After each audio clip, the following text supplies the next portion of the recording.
Welcome back to Cinema Flicks and Music Picks. I'm Davey, your host with the most, the beast with the least. And the least we can do today is to kickstart a weekly series. Hooray, a mini-series, an idea. It's not just ad hoc as usual, on box sets. So with the channel being music and movies, we're going to alternate. So this week we'll do a music one, next week we'll do a movie one. You get the gist. And you know, we're going to use natural lighting today because there's daylight. So we're going a bit Dogma 95. That's one for the film fans. But if you could see my t-shirt, you'd know perhaps what's the subject matters in there, isn't it? I don't know why people set this up, but however, I'll score it anyway. Cortez, what a killer! So we're going to be talking some Neil Young today. Who has a Cortez t-shirt? First of all, shout out for Mr. Jim Kerr, not of Simple Minds, although some might say he's a bit simple-minded. Father of my best bud, Paul Kerr, who's a massive fan of a certain band, who I think are one of the worst things that's ever happened to popular music. But regardless of that, I'll show this anyway. So this is just a little set up for what we're talking about. So we've already covered something from Zoom. I hear something from a couple of years earlier. So from 1973, here's an original ticket for Neil Young at the Glasgow Apollo.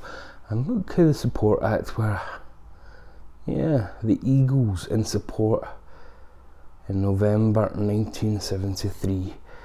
A Thursday with the Eagles. So the Eagles, when they were still just ripping off the band basically and trying to make it more commercial by crossing it over into the cosmic country rock scene.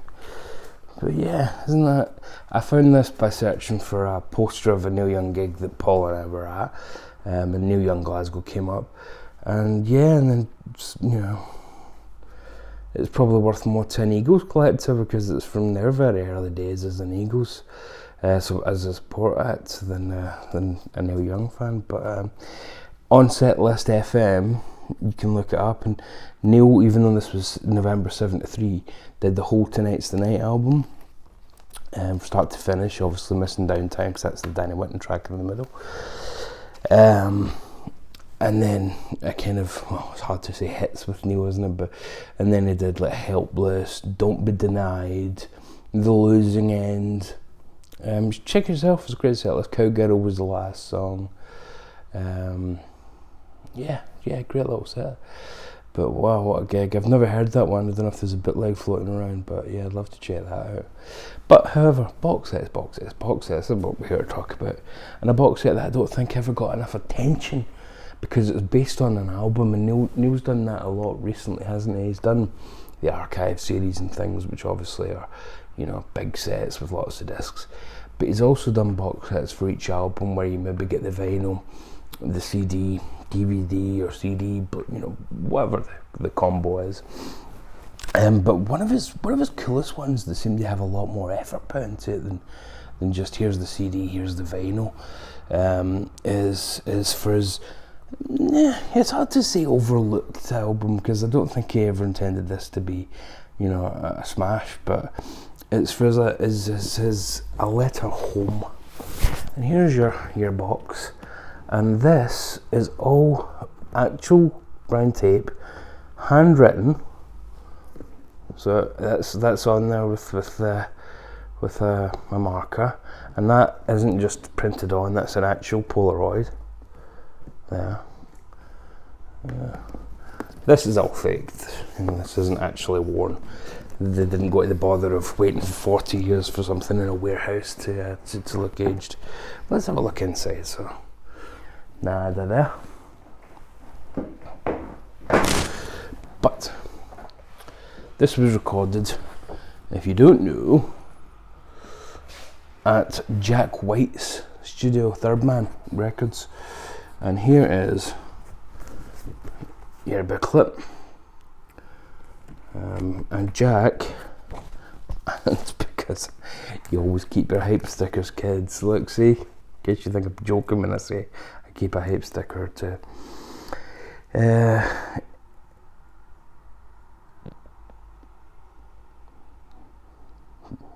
I'll have a hype sticker. The quote is from Homer Grosvenor. I was just lost in how wonderful a name that is, Homer Grosvenor. Hello, I'm Homer Grosvenor. Fantastic. So yeah, booklet, Third Man Records. Jack White, if you don't know, has one of these ancient recording booths that you would have been into way back in the 30s and 40s. Stuck a nickel in, and you could record just a scratchy little wax. God, it wouldn't even be a 7-inch, would it? It'd be a tiny little record, but yeah, you could record a one-track thing, even before the likes of Sun Records and whatnot.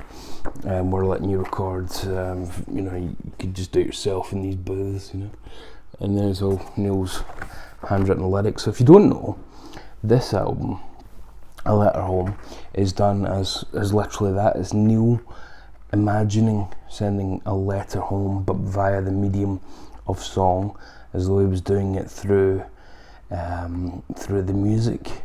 But he's not doing it through his own music, he's doing it through the music of others. So he does cover versions of like Dylan, for example. You may have seen the lyrics there, North Country Fair, which he just calls North Country. Well, I should say Girl from the North Country before I have the Dylan hands on me. There's Jack and Neil there. Jack and Neil went up a hill to fetch a pail of water.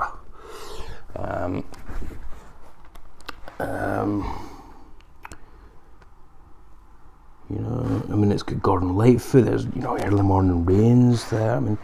It's fantastic stuff. There's a cool shot on Neil. There's Jack. I'm a bit of a contrarian when it comes to Jack White. I much prefer the Raconteurs to the White Stripes. Crazy. I guess Patsy Cline song, but Willie Nelson wrote it, didn't he? Reason to Believe for the Tim Harden song. I was going to say Tim Buckley, but it's Tim Harden, isn't it? On the Road again more Willie Nelson. If You Could Read My Mind, Gordon Lightfoot. And even though I could have just read, had the lyrics printed out, Neil wrote them all out by hand to record in the booth. Because, as we know, he is an analog man in a digital age. So he literally went into that booth with this old guitar, ain't mine to keep, and recorded. Wow. In fact, there we go. There is Neil in the booth. Fantastic. Yeah. Here we go, a shot from in the booth of Neil. And interspersed throughout the tracks, throughout the covers. Oh, that's such a great shot. That in another word, that would have been the album cover. Interspersed throughout the album itself is Neil putting in little bits, fragments, a couple of sentences to his mum, because it's a letter home, not to his family really, but to his mum specifically. And he addresses her even though she's long dead, and just says, hi mum, just wanted to let you know I'm okay. And then sings these songs that inspired him, even though some of those songs were released when Neil Young was already famous. So he's not doing it as, these are the songs that I knew growing up. Because some of them he probably did on Americana already, for example. But rather he does songs that continued to inspire him and that he would have picked up when he was already out there in the great wide world, that inspired him to become more of a singer-songwriter than just a band member, and that he would have told his mother about, and does, from beyond the grave.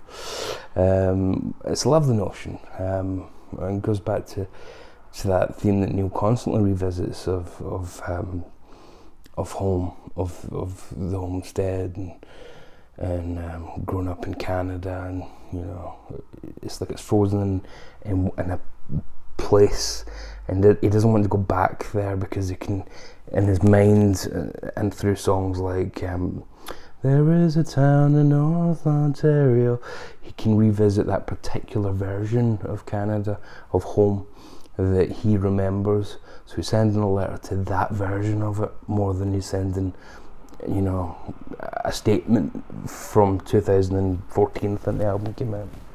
Let's get on to the actual records themselves.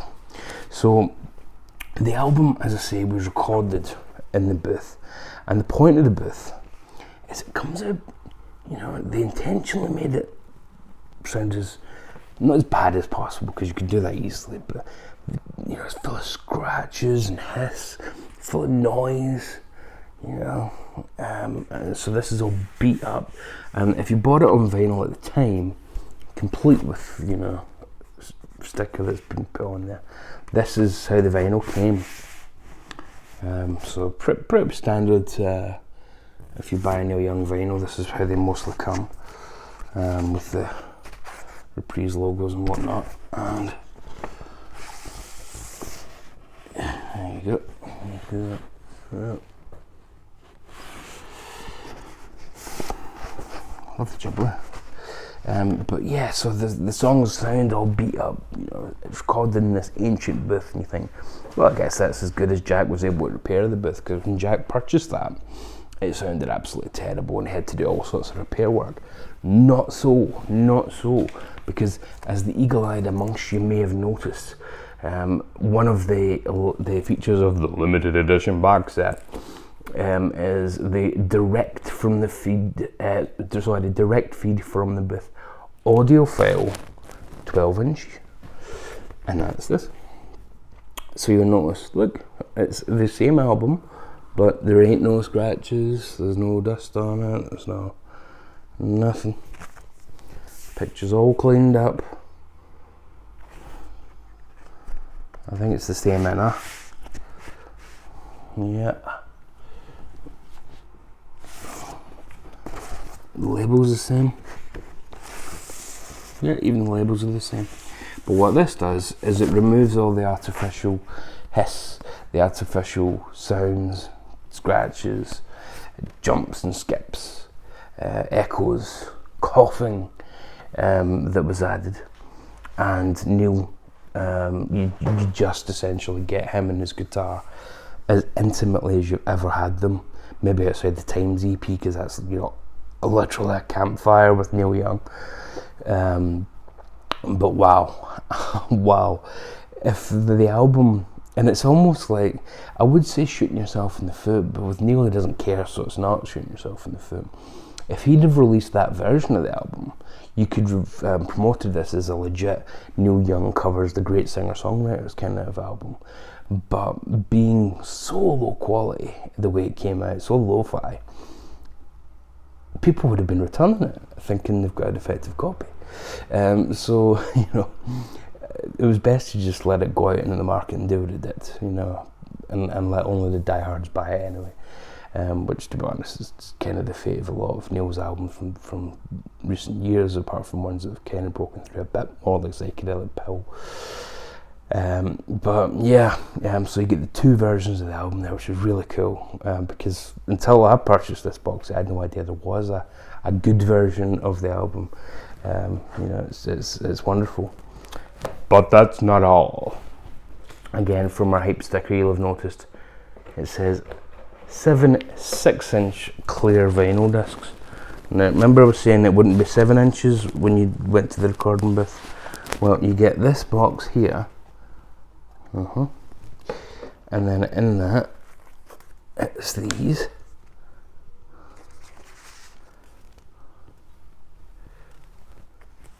And it is the whole album as 6-track singles. Now, to anyone that doesn't know, this is vinyl. This is what vinyl actually looks like. Vinyl is clear. They dye it black. Just with dye literally in the mix. So coloured vinyl, when people moan about coloured vinyl being a gimmick, remind them, Black vinyl is also a gimmick because that's coloured. Vinyl is clear plastic that, you know, it doesn't grow black on the plastic tree, does it? So this is how they actually come. And here's On the Road Again, with B-side Reason to Believe. There's one track that's on this that isn't on the actual album. If You Could Read My Mind, Since I Met You Baby, A Letter Home, Changes. I wonder if I can. I wonder if I care as much. News writing has never been the best. My Hometown, yeah, it covers Springsteen's My Hometown. Right, and that came out in '84, Born in the USA. So Neil was already in his, you know, he was what, 40-ish? So, you know, we're not talking, well, these are the songs that I heard as a kid. So yeah, it's really cool they did this. Blowing in the Wind. Crazy. Piano version. I think that's the bonus you get through this version. Yeah, because there's Crazy, the normal version. Backed with In the Early Morning Rain. Isn't that so cool, the clear vinyl? And again, people think this is the gimmick, whereas it's actually the opposite, having any other colour vinyl, but this is the gimmick. And then finally, Needle of Death and Girl from the North Country, which that time he does give the full title to. There you go. And then at the bottom here, I'm trying to escape, we still have, so as always with Neil, I don't think he ever gives you short thrift. He always makes sure that you get value. You get the CD of the album, which usually he does an actual replica. Yeah. So you get exactly the same as you would, just minus the lyric inserts. And then the CD is usually a replica of the label itself. Let me just check that file. Yeah, pretty much. There you go. And then a DVD, yeah. Letter Home intro. So yeah, so the DVD, it tells us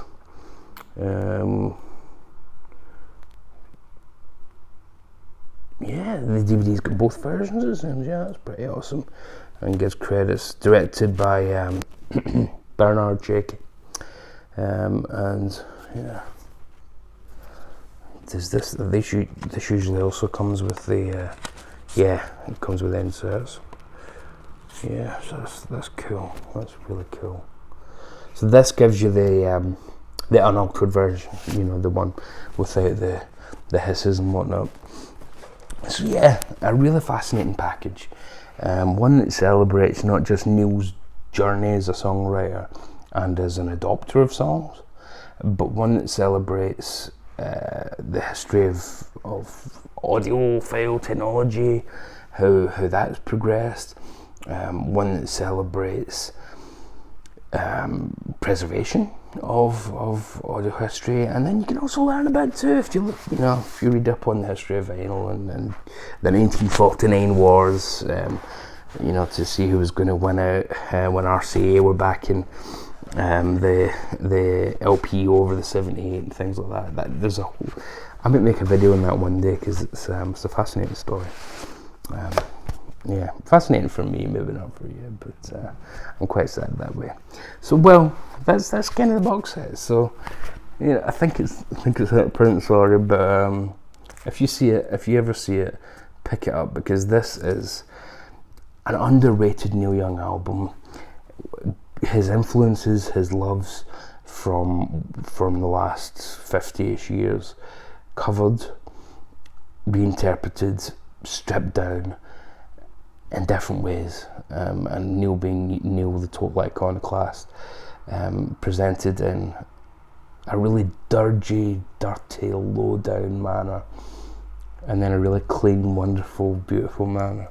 That if that doesn't sum up Neil Young's career, I don't know what does. But anyway, I'm going to make these a little, we're still at 20 minutes, I'm going to make these a little bit shorter than my usual videos, not much by the looks of it, but oh well, I suppose I showed you the ticket and stuff as well on my t-shirt, so you know, that took a few minutes. So anyway, thanks very much for watching. Next week we'll do a movie one. I'm not decided what one yet, but I've got a whole week to figure it out. Police Academy box set, I see. I've got a lot to say about Police Academy 7 Mission Moscow. Thanks very much for watching. Again, dedicated to Mr. Jim Kerr, not Simple Minds, but simple-minded. He's not. He's a brainy man. Loves walking. Walks a lot. Canals and stuff. Country roads. Don't even know where he finds them. It's a city. I don't know where he finds these country roads. Anyway, thanks very much for watching once again. As always, let's stay very safe out there. Love and mercy, my dears. Love and mercy.